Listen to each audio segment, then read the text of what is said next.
Hello, my name is Nicole, and I just want to take this time out to provide some useful information to those of you all who have recently found out that you are going to be divorced. You might have to move out. You're short of cash for food. Sudden pregnancy has come up, unemployment. There's a number of different programs out there to help you, but a lot of times you don't know where to start. So the first place I would try, and these are places, mind you, that I'm recommending that I personally have gotten help from over the years because of these sudden surprises that come up in our lives. The first is the U.S. Department of Health and Human Services, and that's also known as the welfare. So you put in that name and then put in your state. Also, there is the community outreach programs within your state. A lot of times people don't think about those little unknown programs, but they're there. Things that'll help, programs that'll help you or help you with things like job training, counseling, food donations. Find out if you have a community action partnership program in your state. If you don't, you will want to check out things like the farmers market in your area. Sometimes they do have nutrition programs and places where they give away food.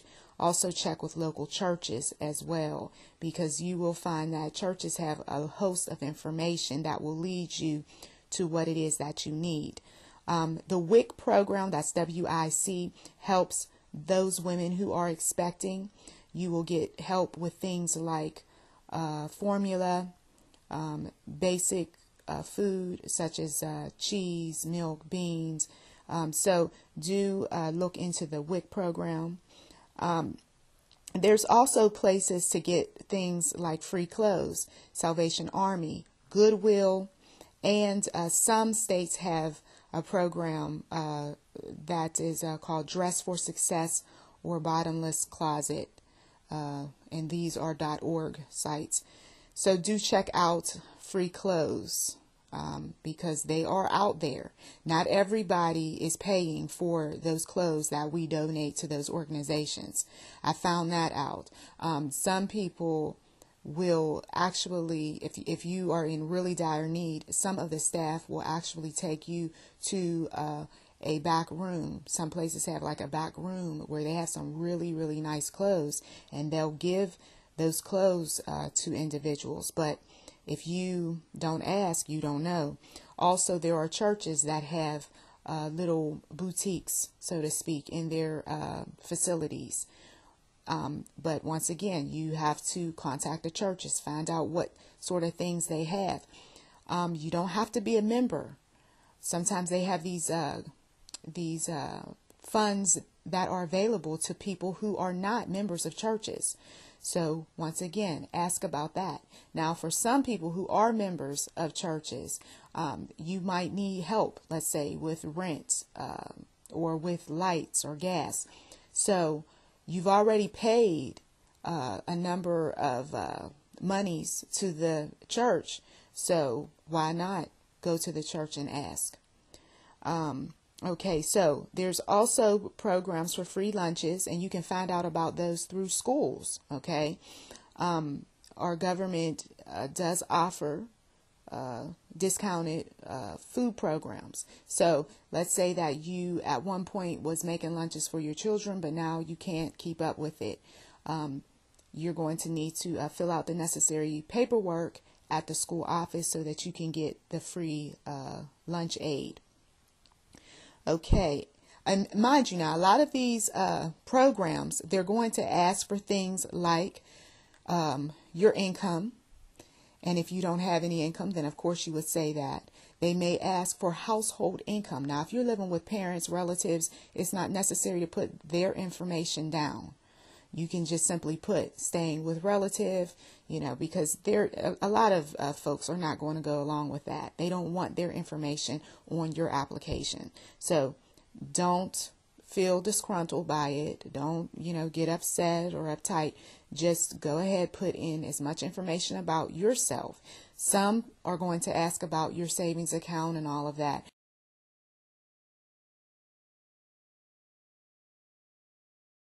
already allocated. They're out of your savings account and they're going towards whatever your needs are.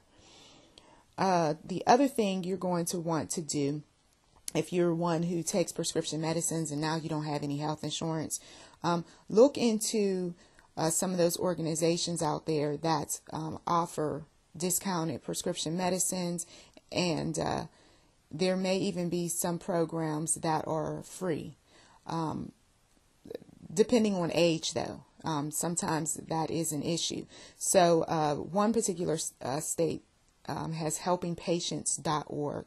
I don't know if that site still exists, but do check that out, or check something similar, such as free prescription medicine or prescription medicine for the needy, something like that.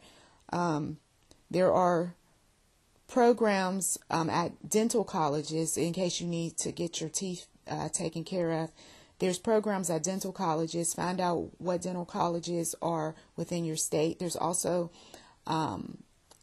opportunities for one to get their hair cut for free at various beauty schools. So check out those places as well. And then there's also eye doctor schools. Check out your state, see if there's a local eye doctor school that you can be able to get your eyes checked out for free.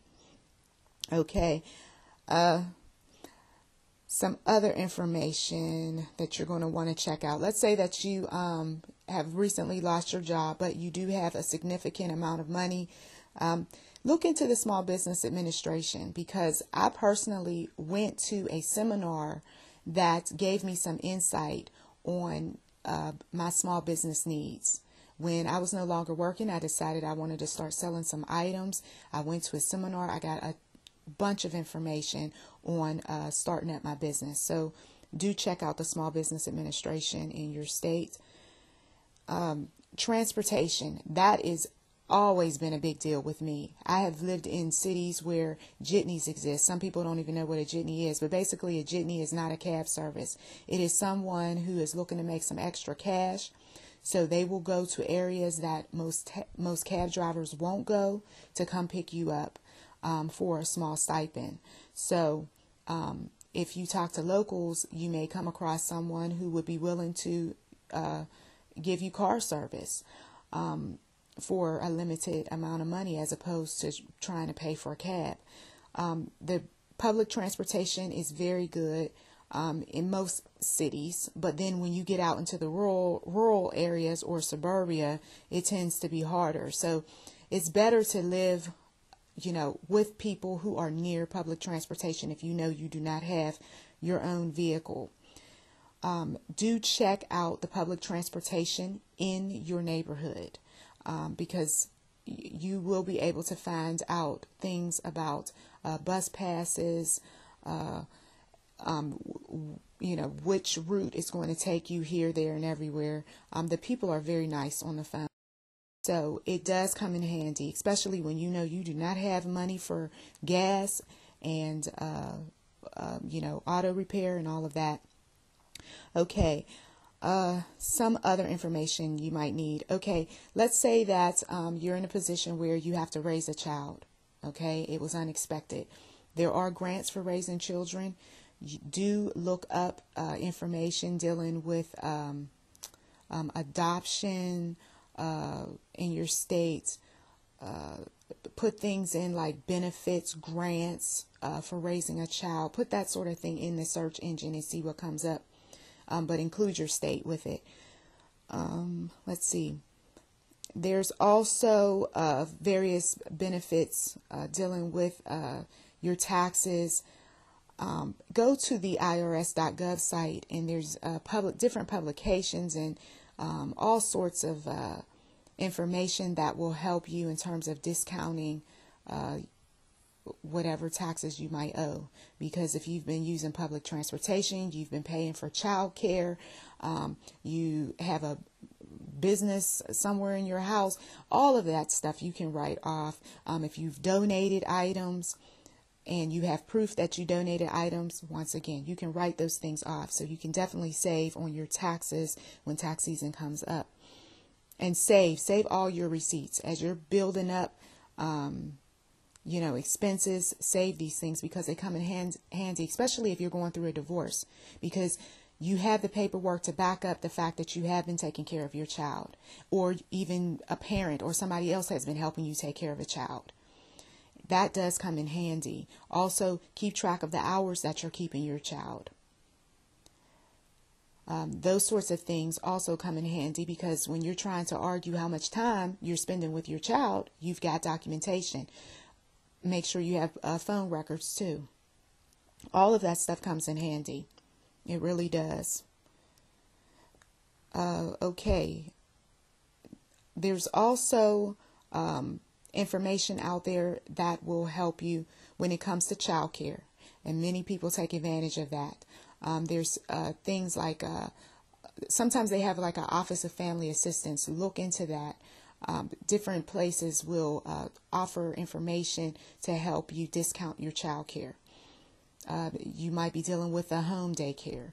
There are various programs that will help you that way as well. There's also temporary assistance for needy families. Let's say suddenly you find out that you're going to have to move, but you don't have nowhere to move. There are those programs out there. Once again, check with the churches because they do have information on programs for the homeless.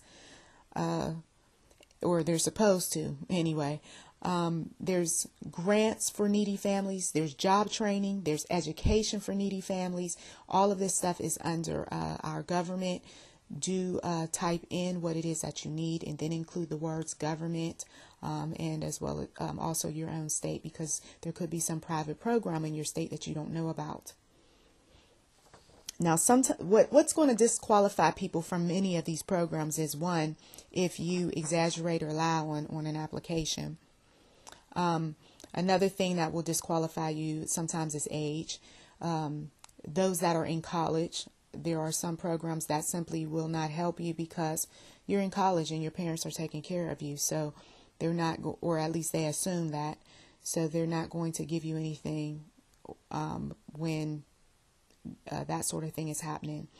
But then there are some programs that it doesn't matter whether you're in college or not, they will help you. There are programs that will discount your health insurance if you've recently retired.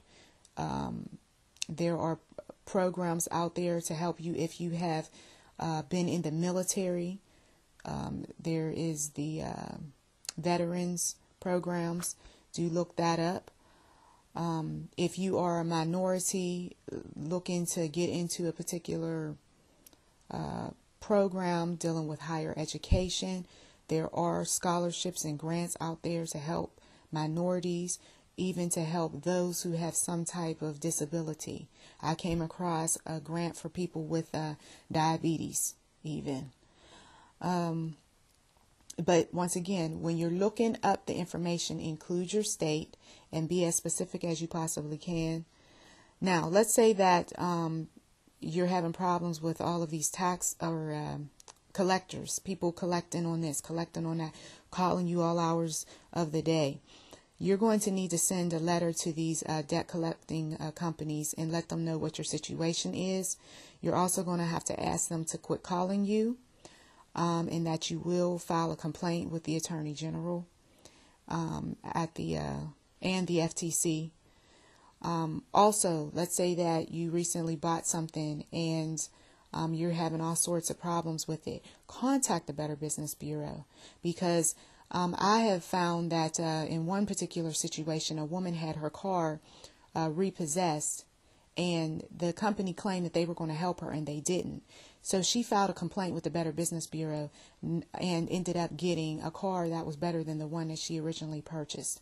Okay, so just to let you know, when companies want to start giving you a hard time, contact the Better Business Bureau and have them investigate these companies. If you run into a situation where there is a certain company that does not want to end a subscription and you have repeatedly called about that subscription and they still haven't canceled it, once again, get the Better Business Bureau involved.